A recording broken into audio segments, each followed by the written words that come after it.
গরু কোরবানি দেওয়ার আগে একটাবার এই ভিডিওটা দেখুন, হয়তো আপনি এরকম ভুল করা থেকে বেঁচে যাবেন। প্লিজ ভাই, আমি প্রথমেই বলছি ভিডিওটা দেখার সাথে সাথে একটা শেয়ার করে দিন, কারণ আপনার একটা শেয়ারের জন্য অনেকেই ভিডিওটা দেখে এরকম ভুল করা থেকে বেঁচে যাবে। কোরবানির ঈদের দুদিন আগে রাতে বাবার মেয়ে শুয়েছিল, ওরকম সময় মেয়ে তার বাবাকে জিজ্ঞেস করছে, আচ্ছা বাবা, সবাই তো কোরবানি দিচ্ছে, আমরা কেন কোরবানি দিব না? তখন বাবা তার মেয়ের কাছ থেকে এই কথা শোনার পর হাসি দিয়ে বলল, মারে, আমাদের তো কোরবানি দেওয়ার সামর্থ্য এখনো হয়নি। এরপর মেয়ে তার বাবাকে বলতেছে, বাবা, আমাদের গোয়াল ঘরে তো দুইটা গরু আছে, ওইখান থেকে একটা গরুকে কোরবানি দিয়ে দেই। তখন বাবা একটা হাসি দিয়ে বলল, না রে মা, ওই গরু দিয়ে আমাদের সংসার চলে।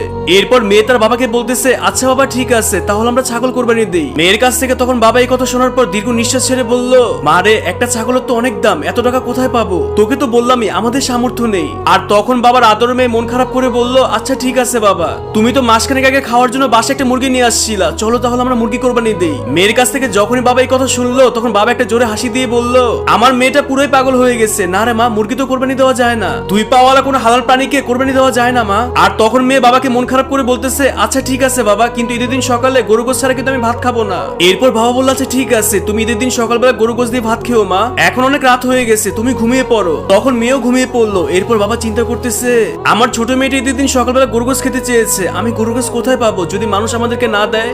আমার কাছে তো এখন সেরকম টাকা পয়সাও নেই। আর তখন বাবার একটা কথা মনে পড়লো, সে কিছুদিন আগে খান সাহেবের বাসায় 3 দিন কাজ করে দিয়েছিল, কিন্তু খান সাহেব সে 3 দিনের টাকা এখনো দেয়নি। এরপর বাবা ঠিক করলো কালকে দুপুরবেলা খান সাহেবের বাসায় গিয়ে সেই টাকা নিয়ে আসবে, আর সেই টাকা দিয়ে গরুর গোশত কিনে ঈদের দিন সকালবেলা মেয়েকে রান্না করে খাওয়াবে। আরে ভাই একটু দাঁড়ান, আপনি কই থেকে ভিডিওটা দেখতেছেন একটু কমেন্ট করে বলে যাবেন, তাহলে আমার কাছে ভালো লাগবে। কমেন্ট না করলে কিন্তু খবর আছে। যাই হোক, আর তারপর দিন দুপুরবেলা লোকটা বাসা থেকে বের হলো খান সাহেবের কাছ থেকে টাকা আনার জন্য, কিন্তু মাঝপথে লোকটার সাথে খান সাহেবের সাথে দেখা হয়ে গেল। তখন লোকটা খেয়াল করে দেখলো খান সাহেব হাট থেকে ইয়া বড় একটা গরু নিয়ে আসছে। এরপর লোকটা খান সাহেবের সামনে গিয়ে ভয়ে ভয়ে বলল, সাহেব, আমি তো আপনার বাসায় 3 দিন কাজ করে দিয়েছিলাম, আপনি সেই টাকা এখন আমাকে দেননি। যদি সেই টাকাটা আমাকে দিতেন তাহলে অনেক উপকার হতো। আমার ছোট মেয়েটা ঈদের দিন সকালবেলা গরু গোশত খেতে চেয়েছে, আমার কাছে কোনো টাকা পয়সা নেই, যদি আপনি আমাকে সেই 3 দিনের টাকাটা দিতেন তাহলে আমার মেয়ের জন্য গরু গোশত কিনে নিয়ে যেতাম। আর তখন লোকটার কাছ থেকে এই কথা শোনার পর খান সাহেব পুরো বিরক্ত হয়ে গেল, আর বিরক্ত হয়ে বলল, এই তোর কি মাথা ঠিক আছে? তুই এখন আমার কাছে টাকা চাচ্ছিস, তাও রাস্তার মধ্যে? তুই তো দেখতেই পাচ্ছিস আমি কত বড় একটা গরু নিয়ে আসছি, এই গরুর দাম 5 লক্ষ টাকা। তুই ঈদের পর আমার সাথে দেখা করিস, আর তোর মেয়ে তো গরু গোশত খেতে চেয়েছে, তুই ঈদের দিন সকালবেলা আমার বাসা থেকে গরু গোশত নিয়ে যাস। আর এই কথা বলে খান সাহেব সেখান থেকে চলে গেল।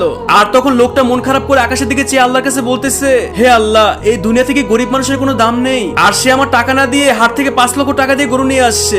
এরপর সেই লোকটা মন খারাপ করে বাসায় চলে গেল। আর কোরবানি ঈদের আগের দিন রাতে মেয়ে তার বাবাকে বলতেছে, আচ্ছা বাবা, মানুষ কোরবানি কেন দেয়? আর তখন বাবা তার মেয়েকে সুন্দর করে বলল, মানুষ কোরবানি দেয় আল্লাহর সন্তুষ্ট লাভের জন্য। কোরবানি মানে হচ্ছে ত্যাগ করা, আর এই কোরবানি দেওয়ার মাধ্যমে আমাদের মতো যে সকল গরিব মানুষ আছে তারা বেশ কয়েকদিন পেট ভরে গরুর গোশত খেতে পারে। আর এই কোরবানি অনেক আগে থেকে দিয়ে আসতেছে। আর এভাবেই গল্প করতে করতে মেয়ে ঘুমিয়ে গেল। তখন বাবার মাথায় একটা কথা ঘুরপাক খাচ্ছিল, আমার মেয়েকে কি করে সকালবেলা গরুর গোশত খাওয়াবো? আমার কাছে তো কোনো টাকা পয়সাই নেই, যদি কোনো মানুষ আমাদের বাসায় গরুর গোশত দিয়ে যায় তাহলে আমার মেয়েটা সকালবেলা গরুর গোশত খেতে পারবে। আর এইসব ভাবতে ভাবতে বাবাও ঘুমিয়ে গেল। আর তারপর দিন সকালবেলা বাবা ঈদের নামাজ পড়ে বাসায় আসলো। তখন আবারও মেয়ে তার বাবাকে বলতেছে, বাবা, গরুর গোশত কোথায়? আর তখন বাবা তার মেয়েকে বলতেছে, একটু পরে নিয়ে আসবো মা, তুমি চিন্তা করো না। এভাবে যখন সকাল 10টা বেজে গেল, তখন লোকটা খেয়াল করলো কোনো বাসা থেকে তাদেরকে কোনো গরু গোশত দিয়ে যাচ্ছে না। আর তখন বাবা ভাবলো, যাই খান সাহেবের বাসায় যাই, ওইখানে গেলে হয়তো কিছু পরিমাণ গরু গোশত পেতে পারি, তাহলে আমার মেয়ে একটু পেট ভরে খেতে পারবে। আর খান সাহেবের বাসার সামনে গিয়ে দারোয়ানকে বলতেছে, ভাই গেটটা খোলো।